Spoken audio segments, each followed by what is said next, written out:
आप सभी को जय मसीह की हिंदी बाइबल स्टडी इस चैनल में आपका स्वागत है। आइए मिलकर एक नए विषय को आज हम सीखेंगे। और आज हम लोग वचन सुनते समय, सीखते समय हम लोग ये प्रार्थना करेंगे कि प्रभु ये वचन सुनकर, सीखकर हम आपके और करीब आने पाए।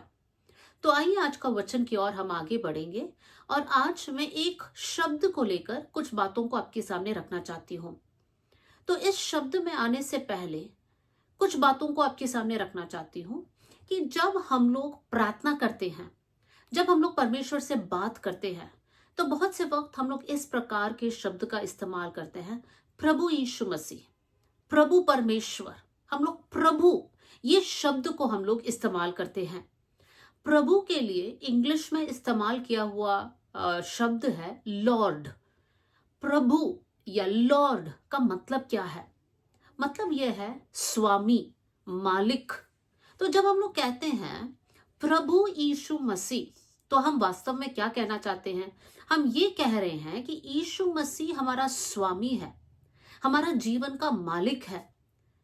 तो अगर यीशु मसीह हमारा स्वामी बना तो हम कौन है? मेरे प्रियो, जब हम लोग वचन में देखते हैं, परमेश्वर और प्रभु के लोगों के बीच में बहुत सारे रिश्तों को बताया है, जैसे पिता और संतान, चरवाहा और भेड़, प्रभु या स्वामी और दास। आज इस रिश्ते को लेकर आपके सामने कुछ बातों को कहना चाहती हूं। स्वामी और दास। तो प्रभु यीशु मसीह मतलब परमेश्वर हमारा स्वामी है और हम परमेश्वर के दास दासियां हैं। आज इस शब्द को मैं आपके सामने रखना चाहती हूं, दास। तो आज इस वचन को सुनते समय हमें अपने जीवन को जांचना है कि हम किस प्रकार के दास हैं या किस प्रकार के दासियां हैं। मैं एक आयत को आपके सामने रखना चाहती हूं और वो है यशायाह की किताब से। यशायाह अध्याय 44 और आयत 21 और 22। आइजाया चैप्टर 44 वर्स 21 एंड 22 आपके लिए पढ़ रही हूं। हे याकूब, हे इज़राइल, इन बातों को स्मरण कर, तू मेरा दास है, मैंने तुझे रचा है। हे इज़राइल, तू मेरा दास है, मैं तुझको ना भूलूंगा। आयत 21 में हमने बार बार देखा परमेश्वर इज़राइल से कहता है कि तू मेरा दास है, मैंने तुझे रचा है, मैंने तुझे छुड़ाया है। लेकिन आयत 22 में हम इस प्रकार पढ़ते हैं, मैंने तेरे अपराधों को काली घटा के समान और तेरे पापों को बादल के समान मिटा दिया है। मेरी ओर फिर लौट आ, क्योंकि मैंने तुझे छुड़ा लिया है। परमेश्वर इज़राइलियों को क्या कहता है? परमेश्वर इज़राइलियों से कहता है कि मैं तेरा परमेश्वर हूं, मैं तेरा प्रभु हूं, तुम मेरे दास हो, मैंने तुम्हें छुड़ाया है, मैंने तुम्हारी सृष्टि की है, मैंने तुमसे प्रेम किया है। लेकिन जो टर्म यहां पर इस्तेमाल किया गया है कि तू फिर लौट आ, मतलब इज़राइल किस प्रकार का दास है? हम लोग जब स्वामी और दास के बारे में जब सोचते हैं, वो रिश्ता को हम समझते हैं, तो हमें बहुत अच्छे से समझ आता है कि एक दास से क्या एक्सपेक्टेशंस है, कौन कौन सी बातों की उम्मीद किया जाता है। दास वो है जो अपना स्वामी की बातों को मानता है, सुनता है, आज्ञा का पालन करता है। लेकिन यहां पर परमेश्वर इज़राइल से कहता है कि तू मेरा दास है, मैंने तुझे छुड़ाया है, मैंने तेरे अपराधों को क्षमा किया है, अब तू फिर लौट आ। किस प्रकार का दास है? अपने मनमानी करने वाला दास है। यहां पर इस प्रकार का दास को हम देख सकते हैं जो अपने स्वामी की इच्छा के खिलाफ कार्य कर रहा है। हम इज़राइलियों का इतिहास को जानते हैं, कैसे परमेश्वर ने अद्भुत तरीके से उनको मिस्र देश से छुड़ाकर लेकर आया, लाल समुंदर को दो किया, उनको मन्ना दिया, उनके लिए अद्भुत कार्य किया। लेकिन हर बार इज़राइली लोग परमेश्वर के खिलाफ पाप करते हैं, वो लोग परमेश्वर के खिलाफ बात करते हैं, वो लोग कुड़कुड़ाते हैं, वो लोग परमेश्वर की एक परीक्षा लेते हैं, क्या परमेश्वर हमारे लिए ऐसे कार्य कर सकता है? इस प्रकार के सवाल पूछ पूछ कर इज़राइली लोग जिनको परमेश्वर कहता है तू मेरा दास है, वो अपने स्वामी, वो अपने परमेश्वर के खिलाफ बलवा कर रहे हैं। अपनी स्वामी की मर्जी को समझ नहीं रहे हैं, वो लोग आज्ञा नहीं मान रहे हैं, वो लोग अधीन नहीं हैं, लेकिन अपनी मनमानी कर रहे हैं। परमेश्वर ने इजरायलियों को दिया हुआ नियम है तो यहोवा परमेश्वर को छोड़ किसी और का दंडवत नहीं करना। ये उनके लिए दिया हुआ आज्ञा था, लेकिन इजरायलियों ने इस बात को नहीं माना। मेरे प्रियो, जब हम लोग परमेश्वर और इजराइल के बीच का रिश्ता को सीख रहे हैं और ये भी सीख रहे हैं कि परमेश्वर ने कितना प्यार किया, लेकिन ये लोगों ने बलवा किया, प्रभु के खिलाफ हठ किया, पाप किया, बातें किया, कुड़कुड़ाया, और वो लोग अपने रास्ते चले गए और अंत में वो लोग नाश हो गए। वायदे के देश में उनमें से कोई भी सिवाय 2 लोगों का कोई और प्रवेश नहीं कर पाए। इजरायलियों का इतिहास को मैं यहां रोककर आप सबको ये कहना चाहती हूं कि हमारा जीवन कैसा है। परमेश्वर हमारा स्वामी है और हम प्रभु के दास दासियां हैं। मेरे प्रियो, क्या इजरायलियों के जैसे हम लोग बलवा कर रहे हैं, पाप कर रहे हैं, प्रभु के खिलाफ बातों को कर रहे हैं?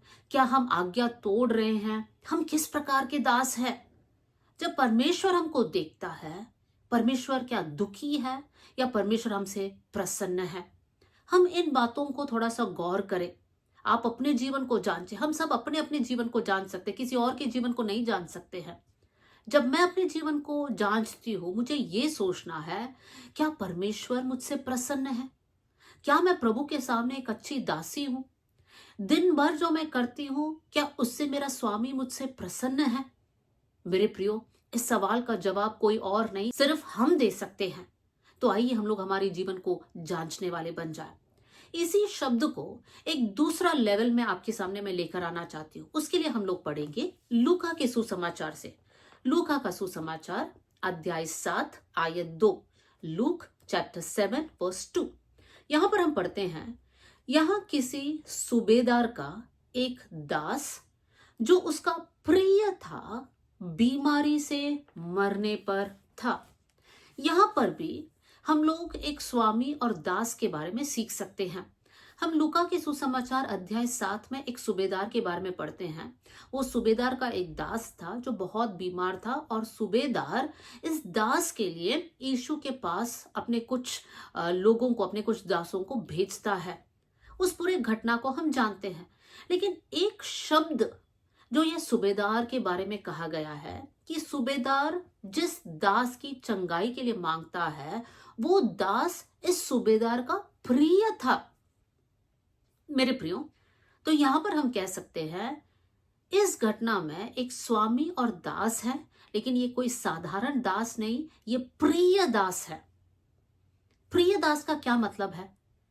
स्वामी और दास, एक स्वामी के बहुत सारे दास हैं, उनमें से एक प्रिय दास है। वो क्यों प्रिय है? अगर हम लोग सोचेंगे तो वो इसलिए प्रिय है क्योंकि ये दास अपना स्वामी का मन को समझ सकता है। स्वामी क्या चाहता है वो उन्हें पता है, और उन बातों को समझकर वो बात मानता है। वो आज्ञाकारी है, वो अपने काम को अच्छे से कर रहा है, वो जिम्मेदार है, वो आलस उनके अंदर नहीं है, या फिर वो कामों को देखकर टालता नहीं है कि मैं बाद में करूंगा। वो जो भी करता है सही रीति से करता है, और इसलिए स्वामी उसको देखकर इस प्रकार कहता है, ये मेरा प्रिय दास है। मेरे प्रियो, हमारा और परमेश्वर के बीच के रिश्ते में क्या हम लोग सिर्फ दास है या फिर हम प्रिय दास है? मेरे प्रियो, सबसे पहले हमने देखा वो दास जो बलवा करता है, जो हठ करता है, स्वामी को प्रसन्न नहीं करता है। लेकिन यहां पर हम देखते हैं दूसरे केस में एक प्रिय दास। क्या हम परमेश्वर के मन को समझ पा रहे हैं? प्रभु की इच्छा क्या है? वचन हमें क्या सिखाता है? क्या हम प्रभु के वचन के लिए स्थिर खड़े रहते हैं, या दुनिया की बातों के साथ हम समझौता करते हैं? मेरे प्रिय, हमारा जीवन कैसा है? क्या हम प्रभु के सामने वफादार है? हमारी हर एक काम को हम सही रीति से, जिम्मेदारी के साथ हम उसको निभाते हैं? क्या आज परमेश्वर मुझे और आपको देखकर ये कहता है कि ये मेरा प्रिय दास है, ये मेरा प्रिय दासी है? मेरे प्रियो, हमारे अंदर ये इच्छा उठना चाहिए, काश प्रभु मुझे देखकर ये ही कहता कि ये मेरा प्रिय दास दासी है। आज हमारे जीवन को फिर से हम जांचें। अगर आपको लगता है कि आपका जीवन उस लेवल तक नहीं है, इस वचन सुनते सुनते आप प्रार्थना करें कि प्रभु आप मेरे जीवन में एक ट्रांसफॉर्मेशन को लेकर आइए, एक बदलाव को लेकर आइए। मुझे मेरे जीवन में जो जो बातें हैं जो आपके सामने वो सही नहीं है, उन बातों के ऊपर जय पाने के लिए आप मेरी मदद करना। इस प्रकार की प्रार्थना कीजिए और कुछ कुछ बातें होंगी आपके जीवन में जो आपको उतार कर फेंकना पड़ेगा। उन बातों को निकालिए और प्रभु के वचन के अनुसार जिए। मेरे प्रियो, हम केवल दास नहीं, हम प्रिय दास बने। तीसरी बात को, इसी शब्द को लेकर हम लोग एक नेक्स्ट लेवल पर आएंगे और उसके लिए मैं दानियल के जीवन से कुछ बातों को आपके सामने रखना चाहती हूँ। दानियल की किताब अध्याय 6 आयत 20। यहां पर हम देखते हैं दारा राजा दानियल से कुछ बातों को कहता है। जब दानियल शेरों की मांद में था तब वहां पर अगले दिन दारा राजा आकर दानियल से कुछ कहता है। क्या कहता है? हे दानियल, हे जीवते परमेश्वर का दास, क्या तेरा परमेश्वर जिसकी तू नित्य उपासना करता है तुझे सिंहों से बचा सका है? यहां पर दारा राजा एक शब्द को इस्तेमाल करता है कि जीवते परमेश्वर का दास।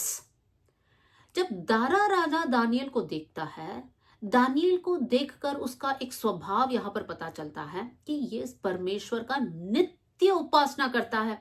ऐसा नहीं कि कुछ अच्छा समय है तो परमेश्वर की आराधना करता है या परमेश्वर से प्रार्थना करता है, लेकिन दारा राजा को समझ आया कि दानियल नित्य कंटिन्यूअस उपासना करने वाला एक व्यक्ति है। दारा राजा ने सिर्फ दास करके कहा, लेकिन दानियल के पास जिब्राइल स्वर्गदूत आता है और ये स्वर्गदूत दानियल से क्या कहता है हम लोग पढ़ेंगे। दानियल अध्याय 9 आयत 23। यहां पर हम देख सकते हैं जिब्राइल स्वर्गदूत कहता है, जब तू गिड़गिड़ाकर विनती करने लगा तब ही इसकी आज्ञा निकली, इसलिए मैं तुझे बताने आया हूं क्योंकि तू अति प्रिय ठहरा है। अब दानियल के बारे में क्या कहा गया है कि तू अति प्रिय दास है। मेरे प्रियो, दानियल जो प्रभु के सामने नित्य उपासना करता है, उसके बारे में इस प्रकार कहा गया है कि वो अति प्रिय, सिर्फ दास नहीं, सिर्फ प्रिय दास नहीं, लेकिन अति प्रिय दास। क्यों? क्योंकि दानियल ऐसा एक व्यक्ति है जो नित्य उपासना, उनके जीवन का हर एक पल वो ऐसे काम करता है जैसे वो परमेश्वर के लिए है, वो इंसान के लिए नहीं है। हम लोग दानियल के किताब अध्याय 6 आयत 4 को जब हम लोग पढ़ते हैं, वहां पर दानियल के गुण के बारे में लिखा है, कैसे वो विश्वास योग्य है। उसके अंदर कोई कोट नहीं था, उसके अंदर कोई दोष नहीं था। मतलब वो परमेश्वर के सामने ऐसे जीवन को बिता रहा है जिसको देखकर परमेश्वर कहता है ये अति प्रिय है। मेरे प्रियो, हम लोग हमारे जीवन में वापस आए। हम दास नहीं बनना है, प्रिय दास नहीं बनना है, लेकिन हमारे अंदर ये इच्छा, ये तड़प उठना है कि हम अति प्रिय बने। अति प्रिय, इसका क्या मतलब है मेरे प्रियो? दानियल के जीवन को जब हम सीखते हैं, दानियल को एक कैदी के रूप में बेबीलोन में लेकर आया और उसके पास वो आजादी था, उसके पास वो चॉइस था कि वो सब कुछ खाए, लेकिन दानियल ने कहा कि मैं अपने आप को अपवित्र नहीं करूंगा। एक ऐसा दास जो अपने परमेश्वर का इच्छा को समझा कि परमेश्वर हमारे जीवन में अलगताई को चाहता है। मेरे प्रिय भाई बहनों, क्या हम हमारे जीवन में इस बात को ठान लेंगे कि हम पवित्रताई में आगे बढ़ेंगे?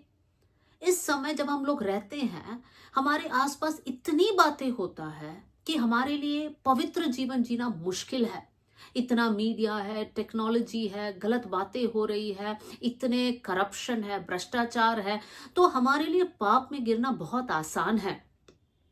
लेकिन दानियल समान हम कहे, हम अपने आप को अपवित्र नहीं करेंगे, हम भ्रष्ट काम नहीं करेंगे, हम दुष्टता के मार्ग में नहीं चलेंगे, हम जो जो बातें परमेश्वर के सामने योग्य नहीं है वो नहीं करेंगे, हमारे आंखों से हम कुछ अपवित्र बातों को नहीं देखेंगे, हमारे मुंह पर हम लगाम लगाएंगे, हम परमेश्वर के खिलाफ, लोगों के खिलाफ ऐसे शब्दों का इस्तेमाल नहीं करेंगे जो हमारे लिए वो एक पाप करके गिना जाएगा।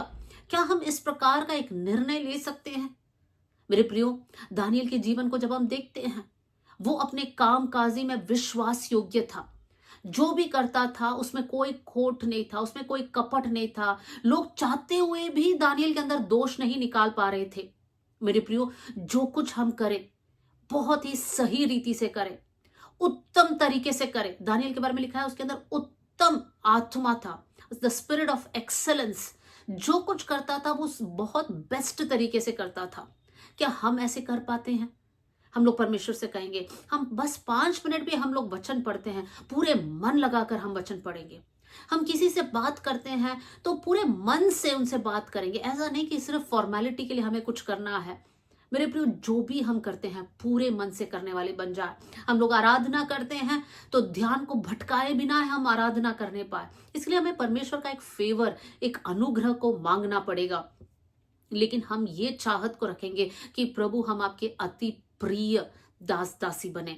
दानियल के जीवन से हम और भी बातों को देख सकते हैं, कैसे वो गिड़गिड़ा कर रोता था, अपने लोगों के हालात को वो समझा, प्रभु के समय को वो समझा और उसके हिसाब से वो प्रार्थना करता था। वो ज्ञान और बुद्धि को मांगता था, आगे कदम कैसे बढ़ाना है वो प्रभु से पूछता था। मेरे प्रियो, हमारे समय को समझकर, हम किस समय में जी रहे हैं, अंतिम दिनों में हम रह रहे हैं, तो हम लोग हमारी जिम्मेदारियों को समझकर प्रभु में आगे बढ़ने वाले बन जाए। मेरे प्रियो, हम सबके अंदर ये इच्छा होने पाए कि प्रभु हमारे बारे में भी इन्हीं बातों को कहे। कौन सी बातों को? अति प्रिय दास या दासी। मेरे प्रियो, मैं कुछ और 2 आयतों को आपके सामने मैं रखना चाहती हूँ, फिर इस मैसेज को मैं समाप्त करना चाहूंगी।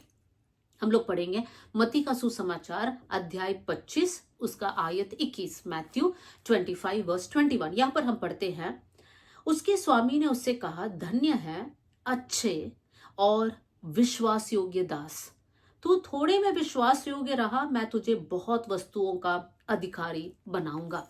यहां पर जो 2 शब्द इस्तेमाल किया है, हे अच्छे और विश्वास योग्य दास। मेरे प्रियो, हम लोग अति प्रिय बने और साथ में हमें यह भी समझना है प्रभु के सामने हम अच्छे और विश्वास योग्य दास दासी बने। कैसे हम अच्छे और विश्वास योग्य दास दासी बनेंगे? वहां पर नीचे लिखा है, तू थोड़े में विश्वास योग्य था। मेरे प्रियो, हमारे पास बहुत बड़ा पदवी नहीं होगा, बहुत सारी जिम्मेदारियां नहीं होंगे, बहुत वरदान नहीं होगा, बहुत शक्ति नहीं होगा, लेकिन जो भी थोड़ा बहुत है हमारे पास, उसके प्रति हम विश्वास योग्य रहे।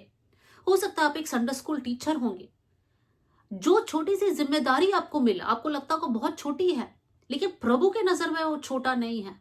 आप उस बात को पूरे ईमानदारी, मेहनत करके, वफादारी के साथ उस सेवकाई को निभाइए। उसमें परमेश्वर आपको वफादार देखने पाए। आप एक माँ होंगे, एक पिता होंगे, उस रोल को आप विश्वास योग्यता के साथ निभाए।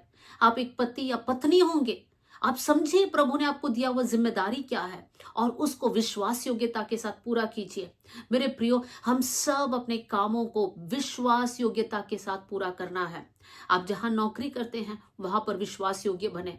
काम को टालना नहीं है, लेकिन समय पर पहुंचना है, सारा काम करना है, समय के प्रति वफादार, काम के प्रति वफादार, हमारे ऊपर जो अधिकारी लोग हैं उनके प्रति हम वफादार बनने।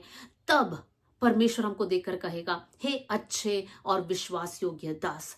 लेकिन 2 और शब्द है इस दृष्टांत में, उन बातों को भी आपके सामने मैं रखना चाहती हूँ। मत्ती अध्याय 25 आयत 26, मैथ्यू 25 वर्स 26। यहां पर हम पढ़ते हैं, उसके स्वामी ने उसको उत्तर दिया, हे दुष्ट और आलसी दास। मेरे प्रियो, 2 शब्द जो हमें कभी नहीं सुनना चाहिए, और वो है दुष्ट और आलसी दास। दुष्ट मतलब क्या? ये व्यक्ति पापी था? यहाँ पर ये नहीं लिखा है कि वो पापी था, यहाँ पर ये लिखा है कि उसके हाथ में जो जिम्मेदारी था, जो तोड़े मिला, उसके प्रति वो विश्वास योग्य नहीं रहा, और इसलिए स्वामी कहता है, हे दुष्ट, हे आलसी दास। मेरे प्रियो, हो सकता है कि हम पाप नहीं कर रहे हैं, लेकिन अगर हम हमारी जिम्मेदारियों में वफादार नहीं रहे, ईमानदार नहीं रहे, हम लोग खराई के साथ नहीं कर रहे हैं, तो परमेश्वर हमको देखकर कहेगा, हे दुष्ट दास, हे आलसी दास, मेरे प्रियो, क्या हमारे जीवन में आलसीपन है? प्रार्थना करने का समय आया लेकिन आलस, वचन पढ़ने के लिए हमने एक समय निकाला लेकिन हम पढ़ नहीं रहे हैं, आलस। उस समय हम क्या कर रहे हैं? हो सकता है हम फोन में समय बिता रहे हैं। आज प्रभु का वचन को सुनकर हम इस बात की गंभीरता को समझे कि परमेश्वर देखता है क्या हम वफादार है कि नहीं। कितनी गंभीर बात है मेरे प्रियो। तो आज जो वचन हमने सुना उसके सामने हम प्रभु से कहिए, प्रभु हम सिर्फ दास नहीं, सिर्फ प्रिय दास नहीं, लेकिन आपके अति प्रिय दास बनना चाहते हैं। जैसे आपने कहा, हे अच्छे और विश्वास योग्य दास, वो टाइटल हमें मिलने पाए। प्रभु दुष्ट और आलसी इस पदवी हम नहीं चाहते हैं, ना सुनना चाहते हैं प्रभु। तो आप हम पर ऐसे अनुग्रह करना। मेरे प्रियो, एक समय हमें प्रभु के सामने खड़ा रहना पड़ेगा, तब इन दोनों में से एक हमें सुनना पड़ेगा, या तो अच्छे और विश्वास योग्य, नहीं तो दुष्ट और आलसी। आप जरा सोचिए, परमेश्वर हम सबको देकर, आपको देकर, मुझको देकर कौन से शब्द को पुकारेगा? हम लोग प्रार्थना करें कि हम वो अच्छे और विश्वास योग्य दास रहे। आइए हम लोग प्रार्थना करें। स्वर्गीय पिता, आज का वचन के लिए मैं धन्यवाद देती हूँ। ये वचन सुनने वाले प्रभु आपके प्रिय बच्चों के लिए धन्यवाद करती हूँ। ये वचन उनके लिए एक आशीष का कारण बनने पाए। प्रभु मैं प्रार्थना करती हूँ, परमेश्वर हम आपके अति प्रिय दास और दासिया बने। प्रभु इस पृथ्वी में रहते समय हम लोग हमारे काम के प्रति वफादार रहे। जो भी हमारी जिम्मेदारियां है प्रभु जी, वो आपकी ओर से है समझकर उसके लिए हमारा पूरा 100% हम डालने वाले बन जाए। थैंक यू प्रभु, आप हर एक के जीवन में कार्य कर रहे हैं। ये वचन के द्वारा आपने उनसे बात किया, इसलिए धन्यवाद। सारा आदर, सारी महिमा आपको देते हुए प्रभु यीशु मसीह के नाम से हम मांगते हैं, amen. God bless you all. जय मसीह की।